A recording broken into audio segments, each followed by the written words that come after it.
প্রিয় দর্শক দেখেন আমাদের এলাকার সাংবাদিক সে কিন্তু পানিতে ভেসে গেছে। আমাদের এলাকায় এত পরিমাণে পানি হয়েছে যা বলার বাইরে। তো সাংবাদিক সাহেব কিছু একটু কথা বলেন আমাদের এই ভিডিওর মাধ্যমে। আসলে কথা বলার কিছু নাই।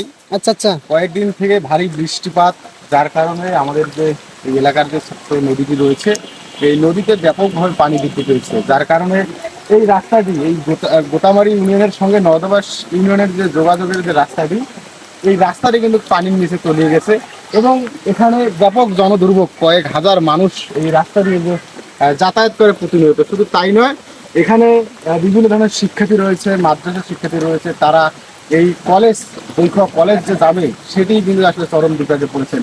পাশাপাশি জরুরি কাজ, যেমন হঠাৎ করে কেউ অসুস্থ হলে এই এলাকার লোকজন যদি হঠাৎ করে কেউ অসুস্থ হয়, এদিক দিয়ে যে তারা যে হাতিবান্ধার উদ্দেশ্যে যাবে সেটি কিন্তু পাবে না।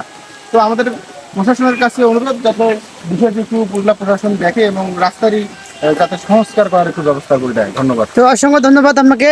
তো দেখেন দর্শক, এই হচ্ছে পরিস্থিতি এলাকার। বড় ভাইরা অনেকে মাছ মারতে এসেছে এখানে, ঠিক আছে। দেখেন অনেকেই এখানে মাছ মারতেছে। এই হলো পরিস্থিতি। ধন্যবাদ সবাই।